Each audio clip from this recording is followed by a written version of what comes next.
Guys, ഇന്ന് നമുക്ക് 3 effective skills പഠിക്കാം. ഫസ്റ്റ് വൺ ക്വിക്ക് സ്റ്റോപ്പാണ്. നമുക്ക് നമ്മുടെ പ്ലെയറിനെ റൺ ചെയ്യിച്ചുകൊണ്ടിരിക്കുമ്പോൾ പെട്ടെന്ന് തന്നെ ക്വിക്കായിട്ട് സ്റ്റോപ്പ് ചെയ്യാൻ പറ്റുന്നൊരു മെത്തേഡാണിത്. ജസ്റ്റ് പ്ലെയറിനെ കൊണ്ട് റൺ ചെയ്യിപ്പിക്കുക, ദെൻ ലെഫ്റ്റിൽ ഡബിൾ ടാപ്പ് ചെയ്യുക. റൺ ചെയ്യിപ്പിക്കുക, ദെൻ ലെഫ്റ്റിൽ ഡബിൾ ടാപ്പ് ചെയ്യുക.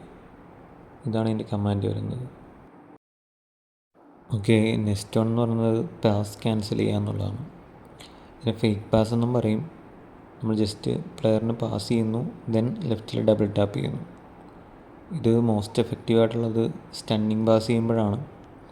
നമ്മൾ സ്റ്റണ്ണിങ് പാസ് ചെയ്യുന്നു, ലെഫ്റ്റിൽ ഡബിൾ ടാപ്പ് ചെയ്യുന്നു. അതാണ് ഇതിൻ്റെ കമാൻഡ് വരുന്നത്.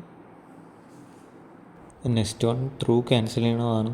അതും നമ്മൾ പാസ് ക്യാൻസൽ ചെയ്തതുപോലെ സെയിം കമാൻഡ് തന്നെയാണ് വരുന്നത്. നമ്മൾ പാസിന് പകരം ത്രൂ പ്രസ് ചെയ്യുന്നു, ദെൻ ലെഫ്റ്റിൽ ഡബിൾ ടാപ്പ് ചെയ്യുന്നു. നോർമൽ പാസ് ചെയ്യുന്നതിന് പകരം സ്റ്റണ്ണിങ് ചെയ്യുന്നതാണ് കൂടുതൽ എഫക്റ്റീവ്.